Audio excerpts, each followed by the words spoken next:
Bonjour à toutes et à tous, je suis Jean-Pierre Giraud, le fondateur de Nouveau Cap et du blog à succès lesgrandestechniquesdevente.fr. Alors aujourd'hui, je vais répondre à une question de Stéphanie qui me dit « Bonjour Jean-Pierre, que ce soit au téléphone ou en direct ou par mail, peux-tu s'il te plaît nous dire quelles sont les 2 ou 3 règles pour bien réussir son accroche ?» C'est une très bonne question. Je te remercie Stéphanie de la poser. Alors déjà, je vais commencer par des aspects de forme et ensuite je parlerai bien sûr du fond, c'est-à-dire des différents modèles pour construire tes accroches. Donc à toi et bien sûr à vous tous, voici ce qu'il est important de retenir. Première chose, donc, c'est que l'accroche, c'est le hameçon. C'est ce qui va faire dès le départ que vous allez capter l'attention de votre interlocuteur, prospect ou client. Un hameçon, c'est ce qui doit donc venir en premier. Au téléphone, l'accroche doit arriver juste après les salutations, le fait de s'être présenté et le fait d'avoir vérifié ton interlocuteur. Sur un document écrit, un courrier par exemple, ton en-tête va déjà te présenter, le destinataire va déjà le présenter lui, les salutations sont la première ligne du bonjour, donc l'accroche, c'est la première phrase, c'est la première ligne. Ensuite, deuxième chose, une accroche, ça doit être court, ça doit aller directement au but. En règle générale, on dit qu'une accroche tient en une ligne, qu'elle ne dépasse pas plus que 10 à 12 mots, ok? Donc ça c'est important. Troisième point, l'accroche, eh bien, elle doit permettre à ton interlocuteur de se voir dedans, de se voir dans un miroir, de s'imaginer que ça parle de lui. Ça c'est important. Si l'accroche ne donne pas à ton interlocuteur le sentiment de se voir dedans et de vouloir y ressembler, alors ton accroche n'est pas bonne. L'étape d'après, c'est que ce soit par écrit ou au téléphone, la bonne accroche, elle ne parle pas au futur, elle ne parle pas au conditionnel, elle parle encore moins au passé, elle parle au présent. C'est le présent qui est le temps de l'action, c'est le présent qui va justement créer de l'attention chez ton interlocuteur. Évidemment, choisir des mots simples, être clair, je dirais qu'une accroche ne doit pas utiliser des termes techniques, des termes savants, rester simple, mais avec des mots chocs. Et enfin, dernier point, je dirais c'est une question de style aussi.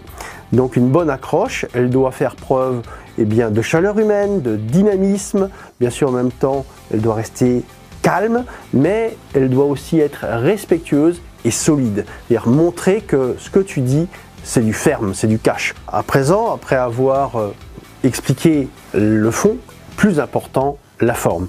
Et je vais vous présenter 7 familles de manières de construire vos accroches. La première, c'est de parler d'un bénéfice envié, recherché par vos clients. Par exemple, moi je dirais que je vais contribuer à une croissance à 2 chiffres, parce que tout le monde a envie d'une croissance à 2 chiffres. La deuxième, c'est de parler de vos chiffres forts, de vos chiffres clés.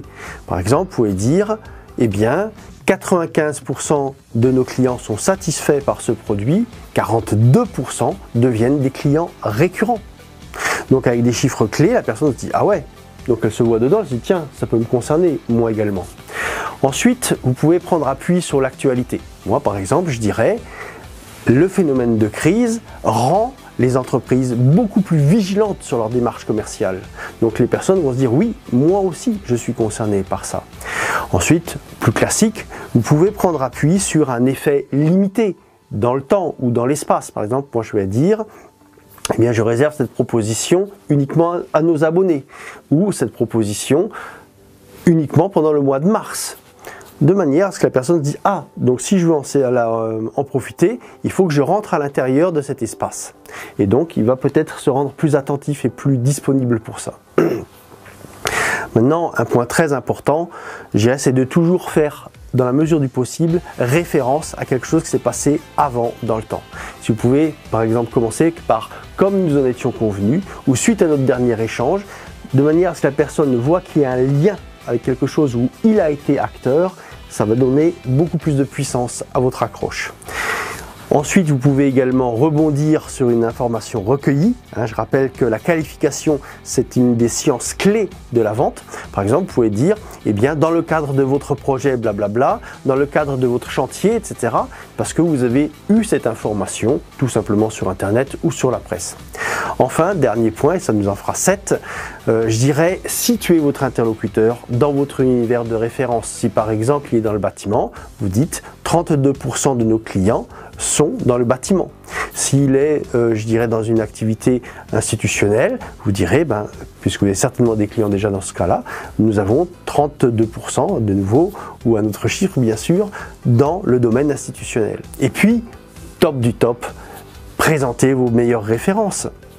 Moi, par exemple, je cite régulièrement GDF Suez, Orange, Eurovia, l'Ordre des médecins, etc., qui sont devenus des clients. Donc, ces belles références, si elles parlent à votre interlocuteur, il se voit dedans et il vient vers vous. Voilà, donc cette manière de, je dirais, créer des accroches, je vous souhaite à tous de pouvoir en tirer le plus profit. Pour cela, je vous invite à télécharger, je dirais, le PDF ci-dessous en cliquant sur le lien ci-dessous et vous obtiendrez donc le rappel de ces différents points clés de façon à les mettre en œuvre sur le terrain et de développer vos affaires en fonction. Donc à toi Stéphanie, mais à vous tous, je vous en souhaite le meilleur emploi et je vous dis à très bientôt. Au revoir.